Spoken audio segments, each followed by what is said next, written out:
السلام علیکم ورحمۃ اللہ وبرکاتہ۔ الحمد وعلیکم السلام۔ للہ رب العالمین والصلاة والسلام علی اشرف الانبیاء والمرسلین نبینا محمد وعلی آلہ واصحابہ اجمعین وبعد۔ قال اللہ تعالی فی القرآن الکریم اعوذ باللہ من الشیطان الرجیم انما یخشی اللہ من عبادہ العلماء۔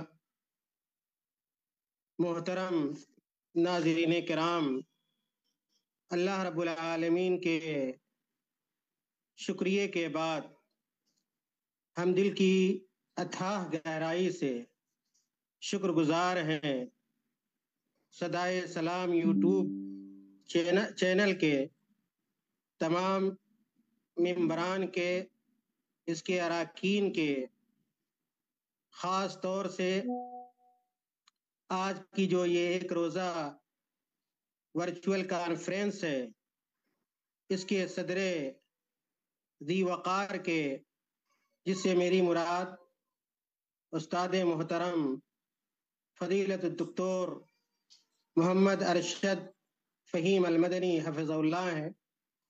اسی طرح ہم شکریہ ادا کرتے ہیں اس کانفرنس کے سرپرست فضیلت الدکتور عبدالسلام صلاح الدین مدنی حفظ اللہ کا، اور اسی طرح شکریہ کے مستحق ہیں ناظم اجلاس، جو اپنے منفرد اسلوب اور انداز میں، نرالے انداز میں نظامت فرمایا کرتے ہیں اور ہم تمام لوگ کا دل اپنی طرف مائل کیا کرتے ہیں، جس سے میری مراد فضیلت الشیخ محمد اکمل مدنی حفظ اللہ ہے۔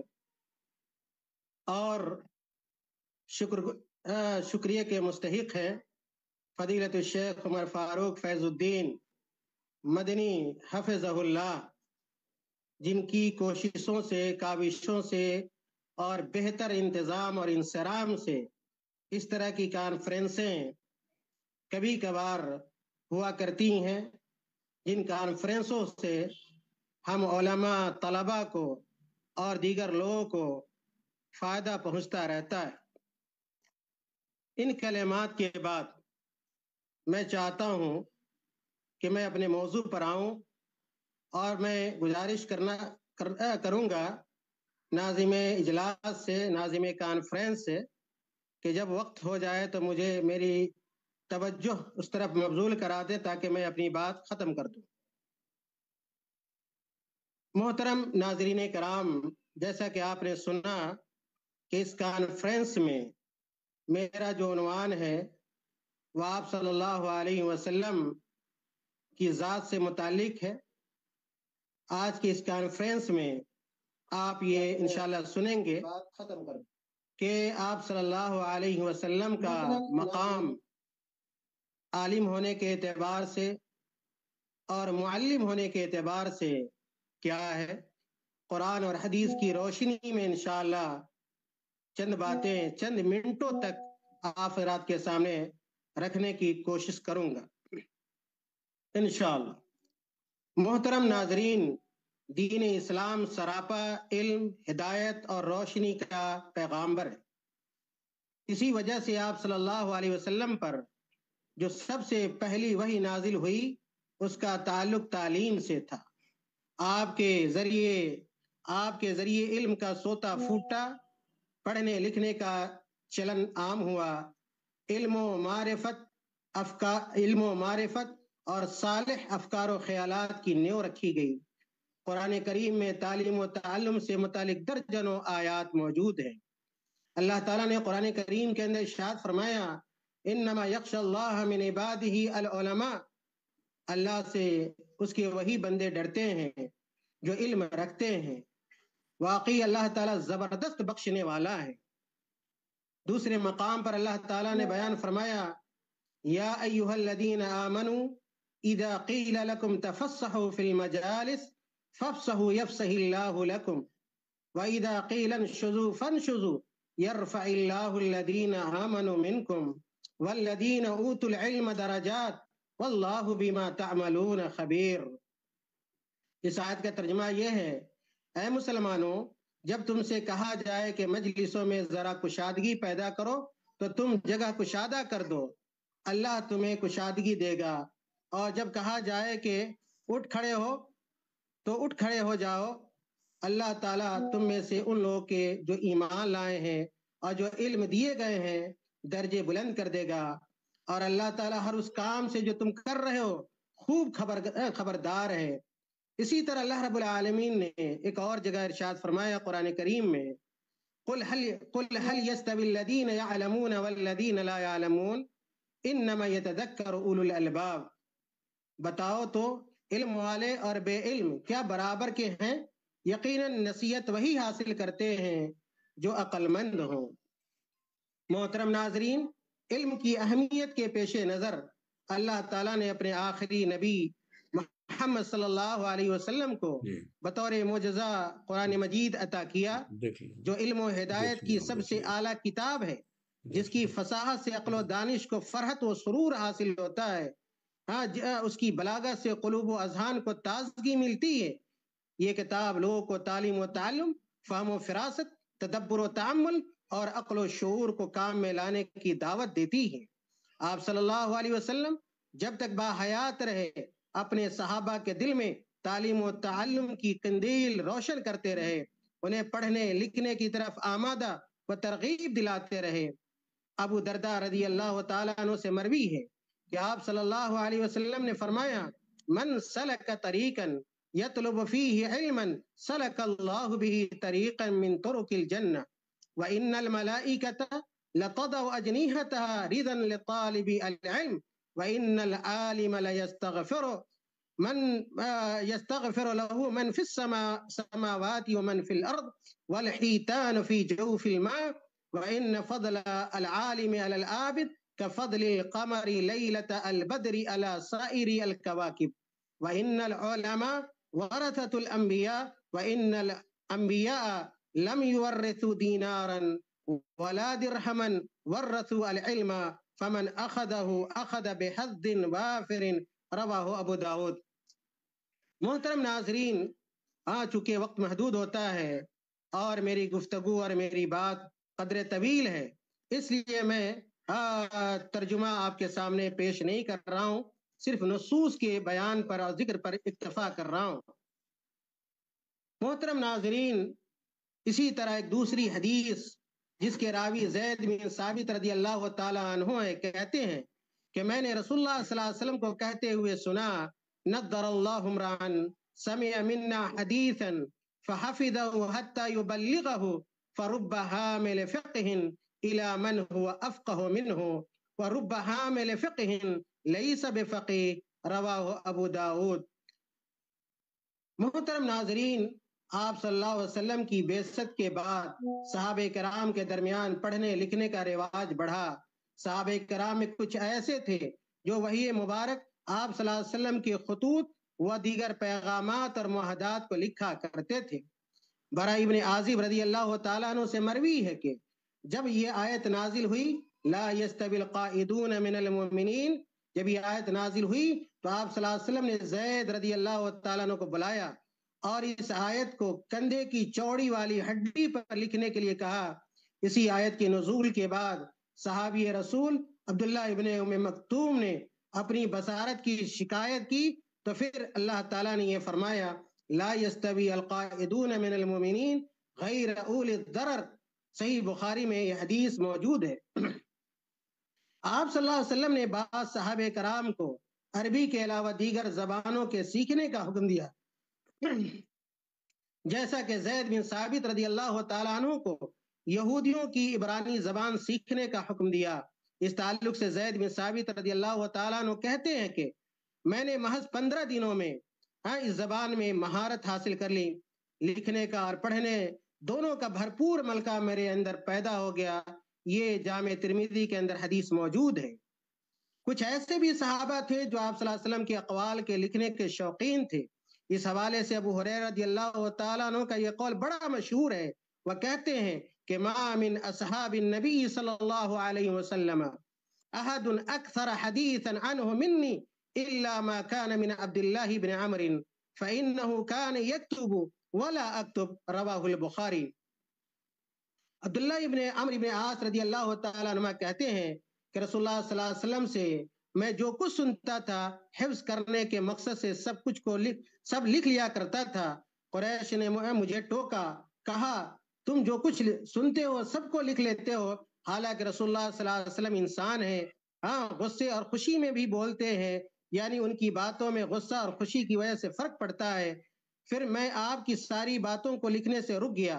حضرت عبداللہ ابن عمر کہتے ہیں کہ یہ کہنے کے بعد میں آپ کی ساری باتوں کو لکھنے سے رک گیا اور اس کا تذکرہ آپ صلی اللہ علیہ وسلم سے کیا تو انہوں نے اپنی انگلیوں سے اپنے منہ کی طرف اشارہ کرتے ہوئے کہا اکتب فوالذی نفسی بیدہ ما یخرج منہ الا حق رواہ ابو داود۔ محترم ناظرین، فتح مکہ کے موقع سے ایک یمنی شخص آپ صلی اللہ علیہ وسلم کے پاس آیا۔ اس نے آپ صلی اللہ علیہ وسلم کی تقریر اور آپ کی باتیں سنی، ساتھ ہی اس نے آپ سے یہ فرمائش کی کہ صحابہ سے اس کے لیے تقریر نوٹ کرا دیں۔ آپ نے اس کی بات کو مان کر صحابہ کو کہا کہ اس کے لیے باتوں کو لکھ دیں۔ تفصیل کے لیے آپ صحیح بخاری دیکھ سکتے ہیں۔ رسول اللہ صلی اللہ علیہ وسلم کی شدید خواہش تھی کہ مرد و خواتین، چھوٹے بڑے سب تعلیم یافتہ ہوں۔ شفا بنت عبداللہ رضی اللہ تعالیٰ عنہ سے مروی ہے کہ ایک دفعہ آپ صلی اللہ علیہ وسلم میرے پاس آئے، اس وقت میں حفصہ رضی اللہ تعالیٰ عنہ کے پاس تھی۔ آپ نے کہا الا تعلمین هذه رقیۃ النملۃ کما علمتیها الکتابۃ رواہ ابو داود۔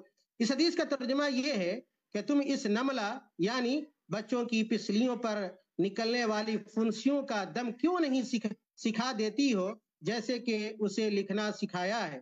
اس حدیث سے معلوم ہوتا ہے کہ آپ صلی اللہ علیہ وسلم کو یہ پتا تھا کہ شفا رضی اللہ تعالیٰ عنہ دم کرنا جانتی ہیں اور ان کے دم میں کسی قسم کی ممنوع چیز نہیں ہے۔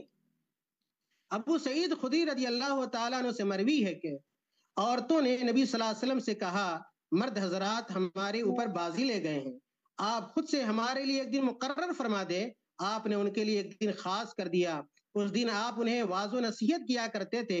ایک مرتبہ آپ نے دوران نصیحت ان سے کہا ما من کن امرأۃ تقدم ثلاثة من ولدها الا كان لها حجابا من النار۔ یہ حدیث بھی صحیح بخاری اور صحیح مسلم میں موجود ہے۔ محترم حضرات، صحابہ کرام حصول علم کی خاطر آپ کی رفاقت کے بڑی متمنی ہوا کرتے تھے، آپ کے مجالس علم میں شریک ہوتے اور آپ کے علم سے سیراب ہوتے۔ عمر رضی اللہ تعالیٰ عنہ کہتے ہیں کنت انا وجار لی من الانصار فی بنی امیہ بن زید وہی من اوالی المدینہ وکننا نتناوب النزول على رسول اللہ صلی اللہ علیہ وسلم ينزل يوما وانزل يوما فإذا نزلت جئته بخبر ذلك اليوم من الوحی وغیرہ وإذا نزل فعل مثل ذلك رواہ البخاری ومسلم۔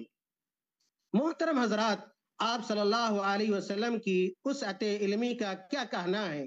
اس حوالے سے اللہ رب العالمین نے قرآن کریم کے اندر ارشاد فرمایا وَأَنزَلَ اللَّهُ عَلَيْكَ الْكِتَابَ وَالْحِكْمَةَ وَعَلَّمَكَ مَا لَمْ تَكُنْ تَعْلَمْ وَكَانَ فَضْلُ اللَّهِ عَلَيْكَ عَظِيمًا۔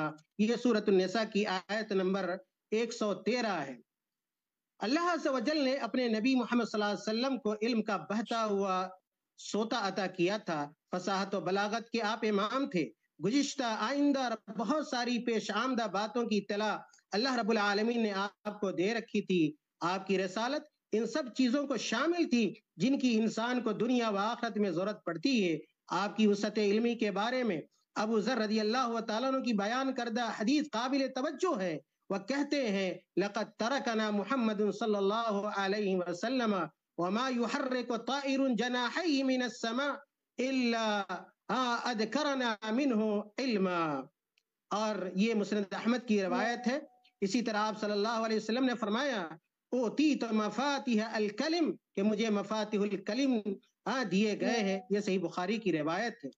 انس رضی اللہ تعالیٰ عنہ سے مروی ہے کہ رسول اللہ صلی اللہ علیہ وسلم سورج ڈھلنے کے بعد نکلے، ظہر کی نماز پڑھی، اس کے بعد منبر پر تشریف لائے، قیامت کا تذکرہ فرمایا اس میں رونما ہونے والے بڑے بڑے واقعات کے بارے میں بتلایا. پھر کہا اس موقع سے آپ صلی اللہ علیہ وسلم نے من احب ان يسأل عن شيء فليسأل فلا تسألوني عن شيء الا اخبرتكم ما دمت في مقامي هذا. یہ صحیح بخاری اور صحیح مسلم کی روایت ہے. محترم ناظرین، عمر رضی اللہ تعالیٰ عنہ کہتے ہیں ایک مرتبہ نبی کریم صلی اللہ علیہ وسلم نے ممبر پر کھڑے ہو کر ہمیں واعظ فرمایا اور ابتدائے خلق کے بارے میں ہمیں خبر دی، یہاں تک کہ جب جنت والے اپنی منزلوں میں داخل ہو جائیں گے اور جہنم والے اپنے ٹھکانوں کو پہنچ جائیں گے. جسے اس حدیث کو یاد رکھنا تھا اس نے یاد رکھا اور جسے بھولنا تھا وہ بھول گیا. یہ بھی صحیح بخاری اور صحیح مسلم کی روایت ہے. حذیفہ رضی اللہ تعالیٰ عنہ سے مروی ہے کہ نبی کریم صلی اللہ علیہ وسلم نے ہمیں ایک خطبہ دیا اور قیامت تک کوئی دینی چیز ایسی نہیں چھوڑی جس کا بیان نہ کیا ہو. جسے یاد رکھنا تھا اس نے یاد رکھا اور جسے بھولنا تھا وہ بھول گیا. جب میں ان میں سے کوئی چیز دیکھتا ہوں جسے میں بھول چکا ہوں تو اس طرح اسے پہچان لیتا ہوں جس طرح وہ شخص جس کی کوئی چیز گم ہو گئی ہو جب اسے دیکھتا ہے تو فوراً پہچان لیتا ہے. محترم ناظرین، یہ تمام حدیثیں اس بات کی دلیل کے طور پر پیش کی جا رہی ہیں کہ آپ صلی اللہ علیہ وسلم کا علم نہایت وسیع علم تھا. اور یہ آخری جو حدیث میں نے پیش کی ہے یہ حدیث بھی صحیحین کی ہے. اسی طرح عمرو بن اخطب رضی اللہ تعالیٰ عنہ سے مروی ہے کہ رسول اللہ صلی اللہ علیہ وسلم نے ہمیں فجر کی نماز پڑھائی اور ممبر پر رونق افروز ہوئے تو ہمیں خطبہ دیا یہاں تک کہ ظہر کی نماز کا وقت ہو گیا. آپ ممبر سے اترے، ہمیں نماز پڑھائیں، پھر دوبارہ ممبر پر رونق افروز ہوئے اور آگے خطبہ ارشاد فرمایا یہاں تک کہ عصر کی نماز کا وقت ہو گیا. پھر آپ اترے، نماز پڑھائی اور پھر ممبر پہ تشریف لے گئے اور خطبہ دیا یہاں تک کہ سورج غروب ہو گیا. آپ نے جو کچھ ہوا اور جو ہونے والا تھا سب ہمیں بتلا دیا. ہم میں سے زیادہ جاننے والا وہی ہے جو یادداشت میں دوسرے سے بڑھ کر ہے. یہ صحیح مسلم کی روایت ہے. اسی طرح ثوبان رضی اللہ تعالیٰ عنہ سے مروی ہے کہ رسول اللہ صلی اللہ علیہ وسلم نے فرمایا ان اللہ زوالی الارض فرائیت مشارقها ومغاربها. اور یہ صحیح مسلم کی روایت ہے. اسی طرح ان تمام محترم ناظرین تمام حدیثوں سے یہ بات پورے طور پر واضح ہوتی ہے کہ آپ صلی اللہ علیہ وسلم کو اللہ تعالیٰ نے غیر معمولی علم سے نوازا تھا. آپ علم کے سمندر تھے، آپ کے علم کا احاطہ نہیں کیا جا سکتا. ساتھ ہی نصوص سے یہ بھی معلوم ہوتا ہے کہ معلمین اور اساتذہ کو بھی چاہیے کہ تدریس کا آغاز کرنے سے پہلے علم کے معتدبے حصے سے اپنے دامن مراد کو بھر لے. سطحی علم سے طلبہ و طالبات کے ذہن و دماغ کو پراگندہ کرنے کی کوشش نہ کریں، خاص طور سے اس زمانے میں جبکہ سوشل میڈیا کا فتنہ ہر طرف ہے. نیم ملاؤں کے دین و ایمان کو لوگوں کے دین و ایمان کو خراب کر رہے ہیں. اگلا جو میرا نقطہ ہے وہ آپ صلی اللہ علیہ وسلم کی جو حیثیت ہے بطور معلم کے اس پہ تھوڑی سی گفتگو آپ حضرات کے سامنے کی جائے گی. محترم ناظرین، رسول اللہ صلی اللہ علیہ وسلم لوگوں کو تاکید کیا کرتے تھے کہ اللہ تعالیٰ نے انہیں معلم، ہادی، داعی اللہ اور روشن چراغ بنا کر اس دنیا میں بھیجا ہے. ایک موقع سے آپ صلی اللہ علیہ وسلم نے فرمایا انما انا لکم بمنزلۃ الوالد اعلمکم. یہ ابو داؤد کی روایت اور ابن ماجہ کی روایت ہے. اسی طرح ایک اور حدیث میں آپ صلی اللہ علیہ وسلم نے فرمایا ان اللہ لم یبعثنی معنتا ولا متعنتا ولكن بعثني معلما ميسرا. یہ صحیح مسلم کی روایت ہے. اسی طرح حضرت عائشہ رضی اللہ تعالیٰ عنہ فرماتی ہیں کہ آپ صلی اللہ علیہ وسلم کی گفتگو ایسی صاف ستھری اور واضح ہوا کرتی تھی کہ اگر کوئی ان کے حروف و کلمات کو شمار کرنا چاہتا تو بآسانی کر لے جاتا. یہ صحیح بخاری کی روایت ہے. انس رضی اللہ تعالیٰ عنہ سے مروی ہے کہ نبی کریم صلی اللہ علیہ وسلم جب کوئی بات بولتے تو اسے 3 مرتبہ دہراتے تاکہ سننے والے پورے طور پر سمجھ لیں. یہ صحیح بخاری کی روایت ہے. عائشہ رضی اللہ تعالیٰ عنہ بیان فرماتی ہیں کہ رسول اللہ صلی اللہ علیہ وسلم تمہاری طرح جلدی نہیں بولتے تھے بلکہ آپ ایسی گفتگو کرتے جس میں ٹھہراؤ ہوتا، جو آپ کے پاس بیٹھا ہوتا وہ اسے یاد کر لیتا. یہ سنن ترمذی کی روایت ہے. محترم ناظرین، معلوم ہوا معلمی کا پیشہ عظیم ترین پیشہ ہے. اس کی شان اور عظمت کے لیے کافی ہے اللہ تعالیٰ نے اپنے آخری رسول کو کائنات کے لیے معلم اکبر بنا کر مبعوث فرمایا. ہاں اس لیے معلمین کو ہرگز اپنے آپ کو حقیر اور معمولی نہیں سمجھنا چاہیے، بلکہ اس کے اعلیٰ مقام و مرتبے کو اپنے سامنے ہمہ وقت رکھنا چاہیے اور ان اوصاف حمیدہ سے اپنے آپ کو مزین کرنے کی کوشش کرنی چاہیے جو آپ صلی اللہ علیہ وسلم کے اوصاف تھے۔ دوسرا میرا جو نقطہ ہے یہ دوسرے نقطے کا دوسرا جو نقطہ ہے آپ صلی اللہ علیہ وسلم کی تعلیم و تربیت کے وسائل۔ تاریخ انسانی میں کوئی ایسی شخصیت نظر نہیں آتی جو آپ صلی اللہ علیہ وسلم سے زیادہ جانکار اور آپ سے زیادہ حکیم و دانا ہو۔ آپ کی وسعت علمی، نقطہ فہمی اور معرفت و آگاہی میں آپ کا حسن اخلاق، آپ کا لطف و کرم، آپ کی خوبصورت تربیت، تعلیم میں آپ کی نرمی اور تواضع و خاکساری چار چاند لگا دیتی تھی۔ تعلیم و تعلم کے ان خوبصورت ابواب کے نمونے اور بہترین واقعات سے احادیث اور سیرت کی کتابیں بھری ہیں۔ نبی صلی اللہ علیہ وسلم کے بلند و بالا ادب، انوکھے لطف و کرم، زبردست انداز گفتگو، شفقت و محبت سے پر اسلوب تعلیم و تربیت کے چند نمونے آپ بھی سنتے چلیں اور ان کی روشنی میں اپنے آپ کو ڈھالنے کی کوشش کریں، اس لیے کہ قدیم و جدید کے اس لیے کہ بلا قدیم و جدید وسائل کی معرفت اور اس کے استعمال کے تعلیم و تربیت کے مقاصد کو پورا نہیں کیا جا سکتا۔ آپ صلی اللہ علیہ وسلم کا جو طریقہ تھا تعلیم میں، نرمی کا طریقہ، نرمی کا برتاؤ، اس حوالے سے معاویہ بن حکم السلمی رضی اللہ تعالیٰ عنہ سے مروی ہے، کہتے ہیں کہ میں رسول اللہ صلی اللہ علیہ وسلم کے ساتھ نماز پڑھ رہا تھا، لوگوں میں سے ایک آدمی کو چھینک آئی تو میں نے کہا یرحمک اللہ، اللہ تجھ پر رحم فرما دے۔ لوگوں نے مجھے گھورنا شروع کر دیا، میں نے دل میں کہا میری ماں مجھے گم پائے، تم سب کو کیا ہو گیا کہ تم مجھے گھور رہے ہو؟ پھر وہ اپنے ہاتھ اپنی رانوں پر مارنے لگے۔ جب میں نے انہیں دیکھا کہ وہ مجھے چپ کرا رہے ہیں تو مجھے عجیب لگا، لیکن میں خاموش رہا۔ جب رسول اللہ صلی اللہ علیہ وسلم نماز سے فارغ ہوئے، میرے ماں باپ آپ پر قربان، میں نے آپ سے پہلے اور آپ کے بعد آپ سے بہتر کوئی معلم نہیں دیکھا۔ اللہ کی قسم، معاویہ بن حکم کہتے ہیں اللہ کی قسم، نہ تو آپ نے مجھے ڈانٹا، نہ مجھے مارا اور نہ مجھے برا بھلا کہا۔ آپ نے فرمایا ان هذه الصلاة لا يصلح فيها شيء من كلام الناس انما هو التسبيح والتکبیر وقراءة القرآن۔ محترم ناظرین، ایک اور حدیث آپ سماعت فرمائیں۔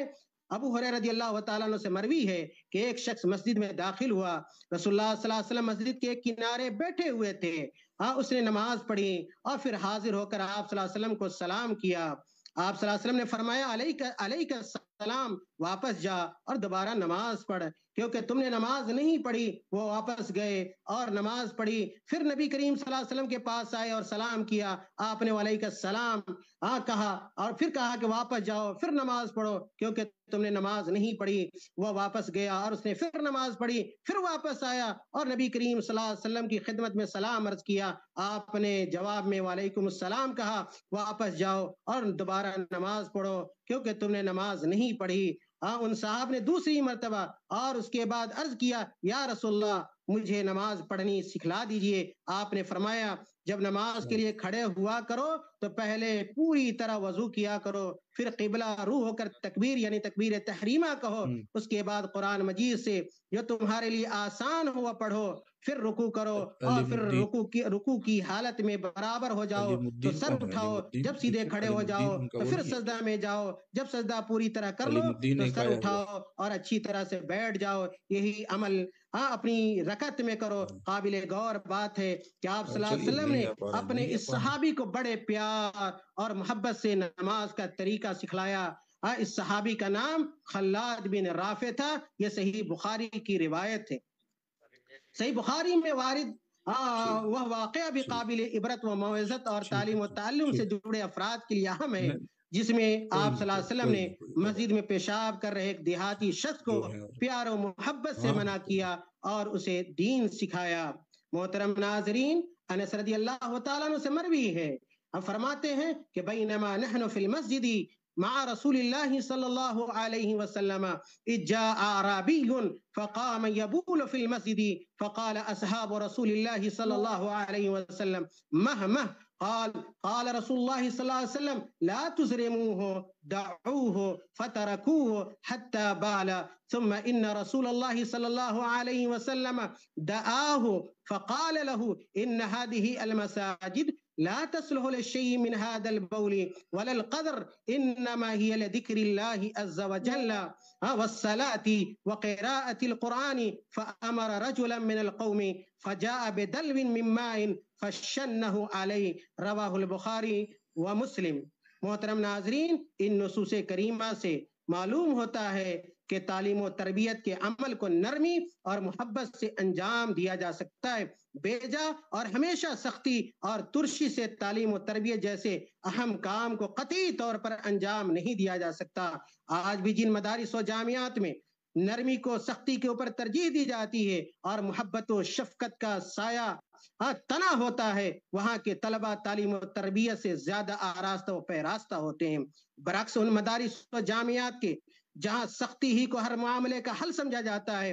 موجودہ وقت میں اساتذہ اور نگراں حضرات کو ان نصوص پر غور کرنا چاہیے اور تعلیم و تربیت کے باب میں نرمی کے نسخے کیمیا کو اپنانا چاہیے۔ محترم ناظرین، تعلیم میں تواضع کا مظاہرہ بھی بہت ضروری ہے، اور آپ صلی اللہ علیہ وسلم ایسا کیا کرتے تھے۔ اس کی ایک مثال سنیے، اور میں ناظم صاحب کو کہوں گا اگر وقت ہو جائے تو مجھے اشارہ کر دے، اس میں کوئی حرج کی بات نہیں۔ ابھی میرے سامنے 7 اور صفحات ہیں۔ اگلا جو نقطہ ہے تعلیم میں تواضع کا مظاہرہ، 10 منٹ اور کر دیجیے، 10 منٹ اور۔ جزاک اللہ خیر۔ تعلیم میں تواضع کا مظاہرہ، اس حوالے سے ابو رفاع رضی اللہ تعالیٰ عنہ سے مروی ہے کہ میں نبی صلی اللہ علیہ وسلم کے پاس اس وقت پہنچا جبکہ آپ خطبہ دے رہے تھے۔ میں نے عرض کیا، اے اللہ کے رسول صلی اللہ علیہ وسلم، ایک پردیسی آدمی ہے، اپنے دین کے بارے میں پوچھنے آیا ہے، اسے معلوم نہیں کہ اس کا دین کیا ہے۔ تو آپ صلی اللہ علیہ وسلم تو کہتے ہیں، تو رسول اللہ صلی اللہ علیہ وسلم میری طرف متوجہ ہوئے اور اپنا خطبہ چھوڑ دیا۔ آپ صلی اللہ علیہ وسلم خطبہ دے رہے تھے، لیکن جب انہوں نے کہا کہ میں دین سیکھنے آیا ہوں، آپ صلی اللہ علیہ وسلم کا تواضع دیکھیے کہ آپ صلی اللہ علیہ وسلم نے اپنا خطبہ چھوڑ دیا، اور کہتے ہیں کہ یہاں تک کہ میرے پاس پہنچ گئے، ایک کرسی لائی گئی، میرے خیال میں اس کے پائے لوہے کے تھے، کہا تو رسول اللہ صلی اللہ علیہ وسلم اس پر بیٹھ گئے، یعنی اس کرسی پہ بیٹھ گئے، اور اللہ تعالیٰ نے جو کچھ آپ کو سکھایا تھا اس میں سے مجھے سکھانے لگے۔ پھر اپنے خطبے کے لیے بڑھے اور اس کا آخری حصہ مکمل فرمایا۔ یہ صحیح مسلم کی روایت ہے۔ اس سے پتہ چلتا ہے کہ آپ صلی اللہ علیہ وسلم تعلیم کے معاملے میں کتنے متواضع ثابت ہوئے تھے۔ محترم ناظرین، معلم اگر تواضع اور خاکساری کی صفت سے متصف نہ ہو تو اپنے شاگردوں کو کوئی خاص فائدہ نہیں پہنچا سکتا۔ قابل غور ہے کہ ایک شاگرد کے سوال کو سننے کے لیے خطبہ چھوڑ کر ممبر سے آپ صلی اللہ علیہ وسلم اترے، اس کا سوال سنا، جو جواب دیا، پھر اپنا خطبہ مکمل کیا۔ اسی طرح ہمارے پاس بھی کوئی طالب علم آتا ہے تو ہمیں اس کو اہمیت دینی چاہیے، اس کے علمی اور شخصی مسائل کو سننا چاہیے اور حتی المقدور اس کو حل کرنے کی سعی کرنی چاہیے۔ وہ اساتذہ جو اپنے تلامذہ کو اہمیت نہیں دیتے وہ محبوب نظر اور پسندیدہ استاد نہیں ہو سکتے۔ استاد اور شاگرد کا تعلق صرف کلاس روم تک محدود نہیں رہنا چاہیے، بلکہ دیگر اوقات میں بھی استفادہ اور افادہ کا دروازہ کھلا رہنا چاہیے۔ اگلا جو نقطہ ہے اطمینان بخش گفتگو کے ذریعے تعلیم۔ اللہ کے نبی صلی اللہ علیہ وسلم نے اس طریقے تعلیم کو بھی اپنایا ہے۔ اس کی ایک مثال آپ حضرات کے سامنے ہے۔ سیدنا ابو امامہ انصاری رضی اللہ تعالیٰ عنہ سے روایت ہے کہ ایک انصاری نوجوان نبی کریم صلی اللہ علیہ وسلم کے پاس آیا اور کہا، اے اللہ کے رسول، آپ مجھے زنا کی اجازت دیں۔ لوگ اس پر پل پڑے اور کہا، خاموش ہو جاؤ۔ لیکن آپ صلی اللہ علیہ وسلم نے اس نوجوان سے فرمایا، قریب ہو جا۔ وہ آپ صلی اللہ علیہ وسلم کے قریب ہو کر بیٹھ گیا۔ آپ نے فرمایا، کیا تو اپنی ماں کے لیے اس چیز کو پسند کرتا ہے؟ سوالی انداز میں اس نے کہا، اللہ کی قسم ہرگز نہیں، اللہ تعالیٰ مجھے اس پر قربان کرے۔ آپ صلی اللہ علیہ وسلم فرمایا، اسی طرح لوگ بھی اپنی ماؤں کے لیے اس برائی کو پسند نہیں کرتے۔ پھر آپ صلی اللہ علیہ وسلم نے فرمایا، اچھا کیا تو اپنی بیٹی کے لیے اس چیز کو پسند کرے گا؟ اس نے کہا، نہیں، اللہ کی قسم اللہ تعالیٰ مجھے آپ پر قربان کرے۔ آپ صلی اللہ علیہ وسلم فرمایا، لوگ بھی اس برائی کو اپنی بیٹیوں کے لیے پسند نہیں کرتے۔ آپ صلی اللہ علیہ وسلم نے فرمایا اچھا کیا تو زنا کو اپنی بہن کے لیے پسند کرتا ہے؟ اس نے کہا اللہ تعالیٰ مجھے آپ پر فدا کرے، میں اپنی بہن کے لیے اس کو کبھی بھی پسند نہیں کروں گا۔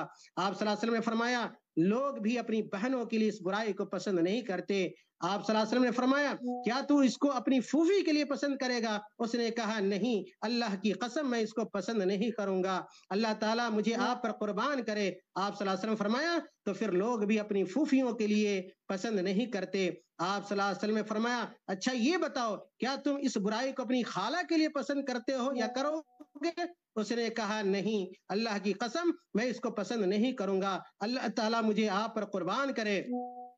آپ صلی اللہ علیہ وسلم نے فرمایا تو پھر لوگ بھی اپنی خالاؤں کے لیے اس برائی کو پسند نہیں کرتے۔ محترم ناظرین، اس حدیث کا آخری حصہ سنیے اور غور کیجئے کہ تعلیم کا طریقہ کیا ہوتا ہے۔ آپ صلی اللہ علیہ وسلم کتنے بڑے ماہر تعلیم تھے، اور آپ صلی اللہ علیہ وسلم کو اس حیثیت سے ہمیں مطالعہ کرنا چاہیے، پڑھنا چاہیے کہ آپ صلی اللہ علیہ وسلم کائنات کے سب سے بڑے معلم بھی تھے، عالم بھی تھے، اور اس کائنات کے سب سے بڑے ماہر تعلیم بھی تھے۔ اس موقع سے اس نوجوان کو اللہ کے نبی صلی اللہ علیہ وسلم نے کیسے سمجھایا، کیسے تعلیم دی۔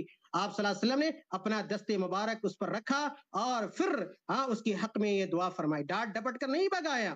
ہم ہوتے تو ڈانٹ ڈپٹ کر بھگا دیتے کہ کیسا سوال کر رہا ہے، بے تکا سوال کر رہا ہے۔ اللہ کے نبی صلی اللہ علیہ وسلم نے قریب کیا، سمجھایا اور دعا بھی کی۔ اللہ کے نبی نے کہا اللہم اغفر ذنبہ وطہر قلبہ وحسن فرجہ، اے اللہ، اے میرے اللہ، اس کے گناہ کو بخش دے، اس کے دل کو پاک کر دے اور اس کی شرمگاہ کو محفوظ کر دے۔ اس کے بعد وہ نوجوان کسی چیز کی طرف مڑ کر بھی نہیں دیکھا۔ میرے بھائیوں، یہ جو حدیث میں نے آپ کے سامنے رکھی ہے یہ مسند احمد کی روایت ہے۔ تعلیم و دعوت کی راہ میں بسا اوقات ایسے لوگوں سے سامنا پڑتا ہے جو لا علمی اور جہالت کی وجہ سے بے تکے سوالات کرتے ہیں۔ ایسے موقع پر ہمیں آپ صلی اللہ علیہ وسلم کے اس طریقہ تعلیم کو سامنے رکھنا چاہیے اور بہتر انداز میں اسے سمجھانے کی کوشش کرنی چاہیے۔ سوال سن کر غضبناک ہو جانا، ڈانٹ ڈپٹ کر بھگا دینا مناسب نہیں ہے، بلکہ مزاج کو سمجھتے ہوئے مناسب حل پیش کرنا ایک اچھے عالم اور دائی کی خوبی اور پہچان ہوا کرتی۔ اگلا جو نقطہ ہے محبت بھرے اسلوب میں تعلیم، اور اس کی مثال کے طور پر جو حدیث میں نے نوٹ کی ہے اور آپ کے سامنے رکھنا چاہتا ہوں اس کو سنیے۔ معاذ بن جبل رضی اللہ تعالیٰ سے مروی ہے کہ رسول اللہ صلی اللہ علیہ وسلم نے ان کا ہاتھ پکڑا اور فرمایا یا معاذ واللہ انی لاحبک، فقال اوصیک یا معاذ لا تدعن فی دبر کل صلاة تقول اللہم اعنی علی ذکرک وشکرک وحسن عبادتک۔ یہ سنن ابو داؤد کی روایت ہے۔ یہ جو حدیث ہے اس کے بعد کہتے ہیں جس کا ترجمہ میں سامنے رکھنا چاہتا ہوں، کہا آپ صلی اللہ علیہ وسلم نے اے معاذ قسم اللہ کی مجھے تم سے بہت محبت ہے۔ پھر فرمایا اے معاذ میں تمہیں وصیت کرتا ہوں کہ کسی نماز کے بعد یہ دعا ہرگز نہ ترک کرنا، اللہم اعنی علی ذکرک وشکرک وحسن عبادتک۔ اسی طرح دوسری جو روایت اس حوالے سے سیدنا ابن مسعود رضی اللہ تعالیٰ عنہ سے مروی ہے، رسول اللہ صلی اللہ علیہ وسلم نے میری ہتھیلی کو اپنی ہتھیلیوں کے درمیان رکھ کر قرآن کریم کی سورت کی طرح مجھے تشہد سکھلایا، اور یہ حدیث صحیحین کی روایت ہے۔ یہ حدیثیں ہمیں یہ بتلاتی ہیں کہ آپ صلی اللہ علیہ وسلم بڑے محبت بھرے انداز اور اسلوب میں اپنے صحابہ کو تعلیم دیا کرتے تھے۔ اسی طرح تعلیم کے لیے ایک معلم کے لیے، کامیاب اور ماہر معلم کے لیے ضروری ہے کہ وہ اپنے طالب علموں سے بہتر برتاؤ کرے اور اس کے بہتر برتاؤ کے ذریعے انہیں تعلیم دینے کی کوشش کرے۔ اس حوالے سے مالک بن حویرث، میں بس 1 منٹ کے بعد ختم کر دیتا ہوں جی۔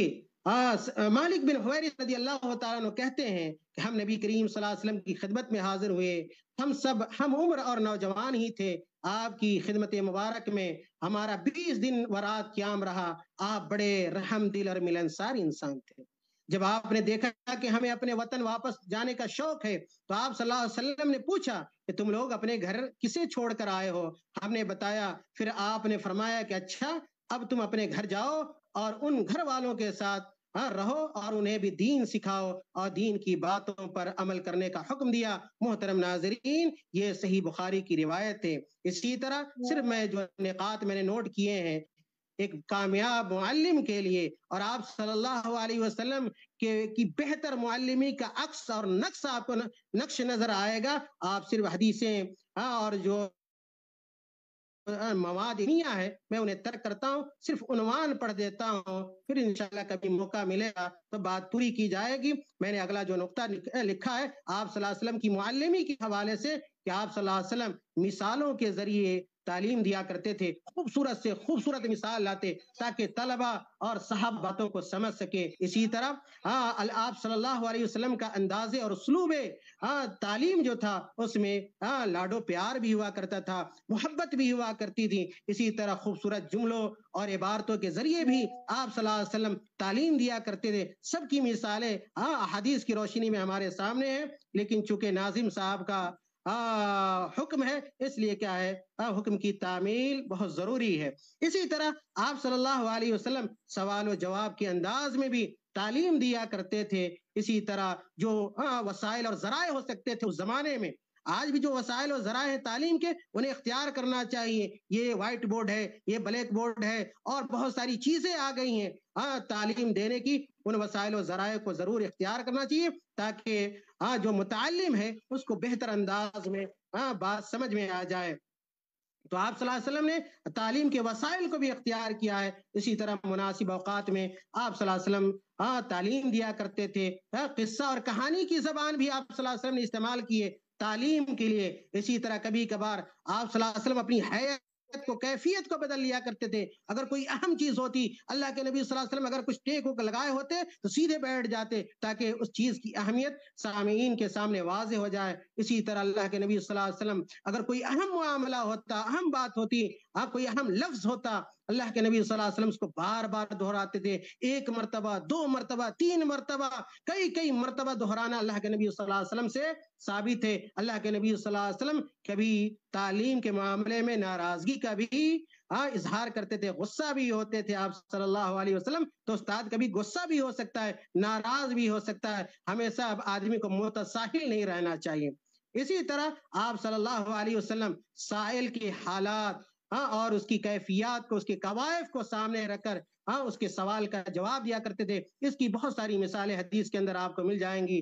اسی طرح آپ صلی اللہ علیہ وسلم ایسا نہ ہو کہ لوگ اکتا جائیں اور لوگ کیا درس میں حاضر نہ ہو, اس لیے اللہ کے نبی صلی اللہ علیہ وسلم بسا اوقات ناگا بھی کرتے تھے. جیسا کہ یہ کانفرنس ناگے کے ساتھ کبھی ناگا کر کے منعقد ہوا کرتی ہے تو آپ صلی اللہ علیہ وسلم ناگا کر کے تعلیم دیتے تھے, درس دیا کرتے تھے. یہ سارے محض نقاط ہیں. میں نے جو بھی حدیثیں تھی, دلائل تھے, میں نے سب کو چھوڑ دیے ہیں. میں اخیر میں دعا کرتا ہوں کہ اللہ رب العالمین ہماری ان ٹوٹی پھوٹی باتوں کو قبول فرمائے اور اس سے سب سے پہلے مجھے فائدہ اٹھانے کی توفیق بخشے, اور اسی طرح ان ناظرین کرام کو جو ہماری ان باتوں کو سن رہے, اور پھر جن لوگوں نے یہ کانفرنس منعقد کی ہے, اللہ رب العالمین ان تمام لوگوں کو جزائے خیر عطا فرمائے, ان کی کوششوں کو, کاوشوں کو, محنتوں کو قبول فرما لے اور ان کے بلندی درجات کا ذریعہ اور سبب بنا دے. آمین. وآخر دعوانا ان الحمد للہ رب العالمین والسلام علیکم ورحمۃ اللہ وبرکاتہ.